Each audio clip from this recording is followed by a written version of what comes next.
नमस्कार। हमारा आज का विषय गरुड़ पुराण से है। आज हम बात करने वाले हैं विभिन्न परिस्थितियों में आत्मा की मुक्ति कैसे संभव है। हम यहाँ पर 4 परिस्थितियों का जिक्र करने वाले हैं, जिसमें पहली परिस्थिति है जिसमें किसी व्यक्ति की सकाल मृत्यु हो रही हो। सकाल मृत्यु मतलब वह व्यक्ति अपने सही समय पर मरा हो, उस व्यक्ति की मृत्यु सही समय पर हुई है। दूसरी परिस्थिति है अकाल मृत्यु, मतलब वह व्यक्ति अचानक किसी व्यक्ति की मृत्यु हुई है, समय से पहले मृत्यु हो गई है, परंतु इस मृत्यु में जिस व्यक्ति की मृत्यु हुई है उसकी सहभागिता नहीं रही है। उदाहरण, किसी व्यक्ति का एक्सीडेंट में मृत्यु हो जाना, किसी बीमारी के कारण मृत्यु हो जाना, किसी जानवर के काटने से किसी व्यक्ति की मृत्यु हो जाना, ऐसे अनेकों उदाहरण हो सकते हैं।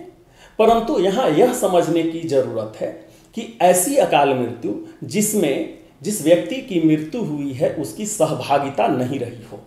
ये हो गई दूसरी परिस्थिति। तीसरी परिस्थिति है, वो भी अकाल मृत्यु हुई है, परंतु इस मृत्यु में जिस व्यक्ति की मृत्यु हुई है उसकी सहभागिता रही है।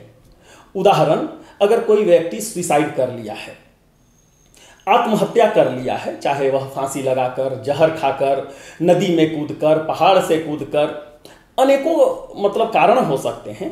पर यहाँ पर ध्यान रखना है कि जिस व्यक्ति की मृत्यु हुई है उसकी मनसा क्या थी, क्या वह जानबूझ करके इसको किया है, क्या उसकी सहभागिता रही है इसमें। ये हो गई तीसरी परिस्थिति। और चौथी परिस्थिति भी है, वो भी अकाल मृत्यु से ही है, और इसमें भी जिस व्यक्ति की मृत्यु हुई है उसकी सहभागिता तो रही है, साथ साथ वो अपने साथ में दूसरे अन्य लोगों की भी मृत्यु का कारण बना है। जैसे अगर कोई गर्भवती महिला आत्महत्या करती है तो अपने साथ साथ उस शिशु का भी हत्या कर देती है, या फिर कोई व्यक्ति स्वयं मरने से पहले 2, 4, 5 लोगों को अगर मार देता है तो ये भी जो है अकाल मृत्यु ही है, परंतु वो अपने साथ साथ दूसरों को भी मार दिया है यहाँ पर।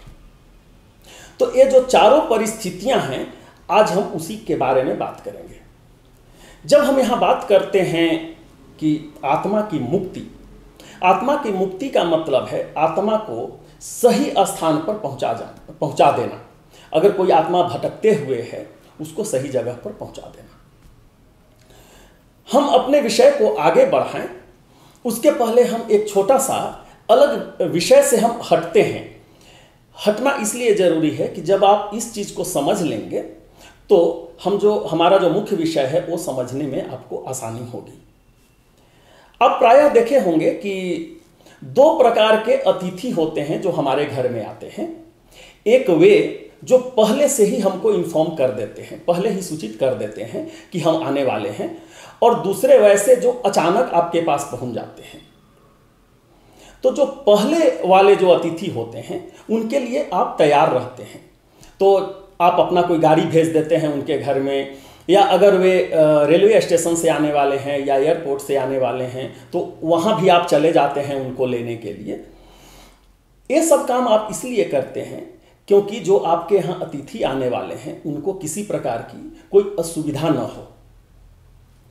और जो दूसरे कैटेगरी के जो हैं, जो बिना बताए हुए आ जाते हैं, कभी कभी रेलवे स्टेशन से ही डायरेक्टली आपको फ़ोन करेंगे और सूचित करेंगे कि हम यहाँ आ गए हैं और आपके घर हम आना चाहते हैं। देखिए, इस परिस्थिति में आपको थोड़ा कष्ट होता जरूर है, परंतु वे भी आपके अतिथि हैं, तो ये आपका धर्म बन जाता है कि उनको सही से आप अपने घर में बुला लें। तो इस परिस्थिति में आप क्या करते हैं कि रिमोट तरीके से उनको बुलाते हैं, मतलब चाहे फ़ोन के माध्यम से उनको आप गाइड कर देते हैं कि आप जहाँ पर हैं वहाँ से किस तरीके से आपके घर में उनको पहुँचना है, ये आप उनको गाइड कर देते हैं। तो ये 2 परिस्थिति यहाँ पर है। अब हम यहाँ पर आगे आएंगे और जो हमारा जो मुख्य विषय है उसके बारे में बात करेंगे। तो हमारी जो पहली परिस्थिति थी वो थी सकाल मृत्यु। अगर किसी व्यक्ति की सकाल मृत्यु होती है, मतलब यमलोक में इसका खबर हो जाता है। जैसे अभी हम उदाहरण लिए थे कि जो आपके अतिथि हैं, जो आपको सूचित करके आपके पास आते हैं, तो इस परिस्थिति में यमलोक में इसका खबर हो जाता है कि हाँ, किसी व्यक्ति की मृत्यु होने वाली है, और यमदूत लोग पहले ही वहाँ पहुँच जाते हैं।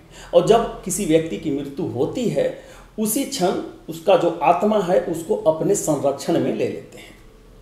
वहाँ 12 दिन रहने के उपरांत 13वें दिन वहाँ से उस आत्मा का जो सूक्ष्म शरीर के रूप में ले करके यमलोक के लिए निकल जाते हैं वहाँ से। गरुड़ पुराण में ऐसा वर्णन है कि इस परिस्थिति में अगर किसी व्यक्ति की सकाल मृत्यु हुई हो, श्राद्ध करना अति अनिवार्य है। अगर हम श्राद्ध नहीं करते हैं तो आत्मा की मुक्ति नहीं होती है। श्राद्ध की अनिवार्यता क्यों है? जब हम श्राद्ध करते हैं तो प्रायः आप देखे होंगे कि वहाँ पर लोगों को भोजन कराते हैं और कुछ दान दक्षिणा करते हैं, कुछ दान देते हैं। तो देखिए, आप ऐसे समझिए कि जब हमारे घर से कोई अगर बच्चा या कोई लोग एक जगह से दूसरे जगह अगर जाते हैं, एक शहर से दूसरे शहर अगर जाते हैं, तो हम लोग क्या करते हैं कि उनको बहुत सारा सामान दे देते हैं और साथ में भोजन करवा देते हैं, कुछ भोजन भी दे देते हैं। वो इसलिए कि जब आप दूसरे जगह जा रहे हैं तो यह सामान और भोजन जो है वो आपको मदद करेगा। यहाँ पर भी वही होता है।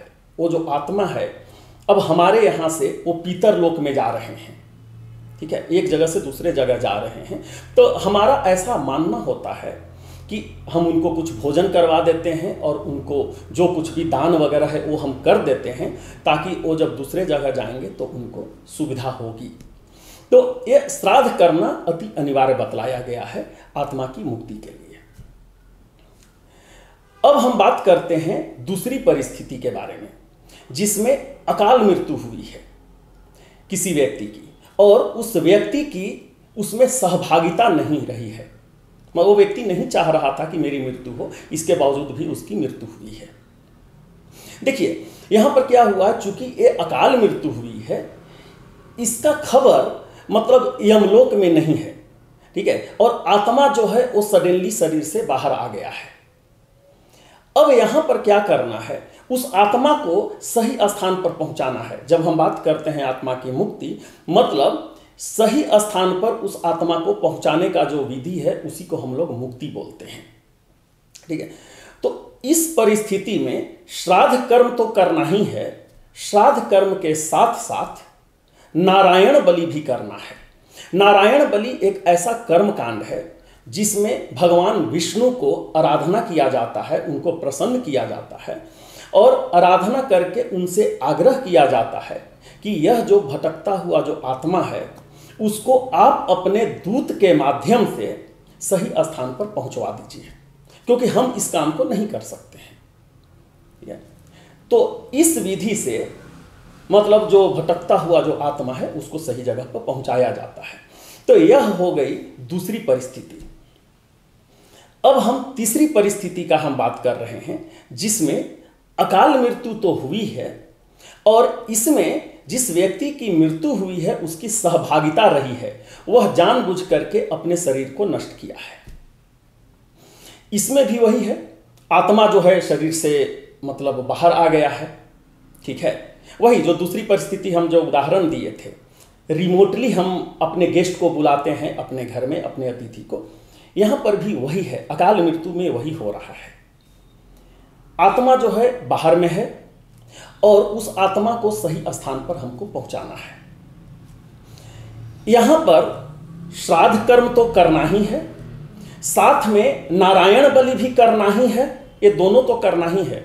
लेकिन ये दो ही काफी नहीं है, इसके साथ में भागवत का साप्ताहिक पारायण भी सुनना है। मतलब 7 दिनों तक अपने घर में भागवत का कथा सुनना है। वह इसलिए कि नारायण बलि में क्या हम बोले थे, हम बोले थे कि भगवान विष्णु को प्रसन्न करके आग्रह करते हैं कि आप अपने दूत के माध्यम से इस आत्मा को सही स्थान पर पहुंचा दें। परंतु ये जो कर्म हुआ है, मतलब ये जो अकाल मृत्यु हुई है, इसमें वह व्यक्ति अपने आप को स्वयं खत्म किया है। तो जो दूत लोग होते हैं, जो देवता के जो दूत हैं, वे मानते हैं कि यह दूषित आत्मा है, यह जो कर्म है वही दुष्कर्म हुआ है, जानबूझ करके अपने आप को खत्म किया है, इसलिए यह दुष्कर्म हुआ है और यह आत्मा जो है वह दूषित है। तो वे जो दूत होते हैं वे जाना नहीं चाहते हैं, तो वे जो दूत हैं उनको मनाने के लिए, उनको प्रसन्न करने के लिए भगवान विष्णु का जो भागवत कथा है उसको सुना जाता है। इससे क्या होता है, भगवान विष्णु तो प्रसन्न होते ही हैं, साथ में जो उनके दूत हैं वे भी प्रसन्न होते हैं, क्योंकि जब हम उनके आराध्य को पूजेंगे तो सही है, वो तो खुश होंगे ही। इतना करने के बाद में वे तैयार हो जाते हैं कि हाँ, वो जो आत्मा है उसको ले करके हम यमलोक में जाएंगे। ठीक है, तो इस परिस्थिति में क्या क्या करना है, श्राद्ध के साथ में नारायण बलि, और नारायण बलि के साथ में 7 दिन का भागवत का साप्ताहिक कथा, साप्ताहिक पारायण जो है उसको करना है। अब हम बात करते हैं जो चौथी परिस्थिति है।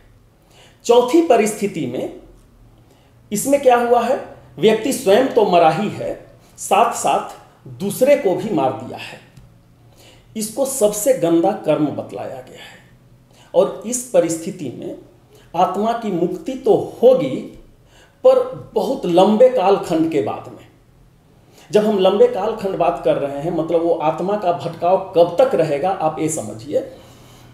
जैसे अगर एक व्यक्ति है, अपने साथ साथ 4 व्यक्तियों को मार दिया है, तो वो जो व्यक्ति का जो बचा हुआ आयु प्लस बाकी जो 4 लोगों का भी जो बचा हुआ आयु है, वो सब जोड़ देने के उपरांत जो कालखंड होता है, उतना समय तक उसके आत्मा का भटकाव रहेगा। और आत्मा का भटकाव के बाद में ही वह जो आत्मा है वो परेशान होगा अपना मुक्ति पाने के लिए। ठीक है, तो इसके लिए क्या क्या करना होगा, इसके लिए आपको श्राद्ध कर्म तो करना ही करना है, साथ में नारायण बलि भी करना ही करना है, और भागवत पुराण का जो साप्ताहिक है वो भी करना है। इसके अलावा जो चौथा कर्म है वह है नाग बलि। नाग बलि भी करना अति अनिवार्य है। नाग बलि इसलिए करना है क्योंकि इतने लंबे कालखंड तक आत्मा का भटकाव होने के कारण वह काफी मतलब दुखी रहते हैं, मतलब वो खुश नहीं रहते हैं। तो अब चूंकि उनका मतलब वो कालखंड पूरा हो चुका है, सजा एक तरह से उनको मिल चुका है, अब उनके आत्मा को सही स्थान पर पहुंचाना है। तो हम ये चाहते हैं कि वे दुख के साथ में दुखी होकर यहाँ से न जाएं, इसके लिए नाग बलि करवाते हैं। नाग बलि एक ऐसा कर्मकांड विधि है जिसमें जो पितर होते हैं, जो नाराज पितर होते हैं, जो दुखी पितर होते हैं, उनसे हम मतलब आग्रह करते हैं, प्रार्थना करते हैं, और उनको हम चाहते हैं कि वे हमसे खुश हो जाएं। तो नाग बलि के द्वारा उनको खुश करने के बाद ही हम उनको यहाँ से, उनके आत्मा को हम मुक्ति के लिए आगे भेजते हैं। तो देखिए, अभी हम लोग ये जो चारों जो परिस्थितियां हैं उनके बारे में बात किए, जिसमें पहली परिस्थिति है सकाल मृत्यु। सकाल मृत्यु में श्राद्ध कर्म कर लेने के बाद में उनकी आत्मा की मृत्यु हो उनकी आत्मा की मुक्ति हो जाती है। दूसरा है ऐसा अकाल मृत्यु जिसमें जिस व्यक्ति की मृत्यु हुई है उसकी सहभागिता नहीं रही है। तो इस परिस्थिति में श्राद्ध के साथ साथ नारायण बलि करना है। जो तीसरी परिस्थिति है वो भी अकाल मृत्यु ही है, परंतु उस अकाल मृत्यु में जिस व्यक्ति की मृत्यु हुई है उसकी सहभागिता रही है। तो इस केस में श्राद्ध कर्म, नारायण बलि और भागवत का साप्ताहिक, ये तीनों करना अनिवार्य बतलाया गया है। इसका विस्तृत वर्णन आपको भागवत पुराण में भी मिल जाएगा। और जो चौथी परिस्थिति है जिसमें व्यक्ति स्वयं के साथ साथ दूसरों का भी वध किया है। इस परिस्थिति में श्राद्ध कर्म, नारायण बलि, भागवत का साप्ताह कथा और इसके साथ साथ नाग बलि भी करना है। देखिए, आप प्रायः बहुत बार ऐसा सुने होंगे कि किसी के घर में कुछ दिन पहले तक सब कुछ सही चल रहा था और अचानक बहुत दिक्कत आना शुरू हो गया है। ये भी एक कारण हो सकता है, क्योंकि अगर 100 साल पहले इस तरह के कोई घटना घटी हो, आपके कोई पूर्वज ऐसा किए हों, मतलब अपने साथ साथ किसी और की भी हत्या कर दिए हों, या फिर अगर कोई गर्भवती महिला है वो मतलब सुसाइड अगर कर ली हो, तो जब तक उसका पूरा कालखंड नहीं पूरा होता है तब तक उतना दिक्कत नहीं है, लेकिन कालखंड पूरा होते ही वह जो आत्मा है वह सबसे पहले अपने परिवार, अपने सगोत्री के पास में ही पहुंच जाता है और अपेक्षा करता है कि मेरी मुक्ति हो। तो उस समय आप थोड़ा महसूस करेंगे कि घर में कुछ उल्टा पुल्टा होना शुरू हो गया है। तो आप ये सब विधि से जो भटकते हुए जो आत्मा हैं उनको मुक्ति दिला सकते हैं। हम उम्मीद करते हैं कि ये मेरा विषय आपको पसंद आया होगा, और अगर आपके मन में किसी प्रकार का कोई संशय है तो आप अपना प्रश्न हमारे कमेंट सेक्शन में लिखिए, हम उसका उत्तर देने का कोशिश करेंगे। हम ये भी चाहेंगे कि आप हमारे चैनल को सब्सक्राइब कर लीजिए ताकि जब भी कोई नया विषय आए वह सर्वप्रथम आपके पास पहुंचे। हम बहुत ही जल्द आपके समक्ष नए विषय के साथ उपस्थित होंगे। तब तक के लिए हम आपसे विदा लेते हैं। बहुत बहुत धन्यवाद। नमस्कार।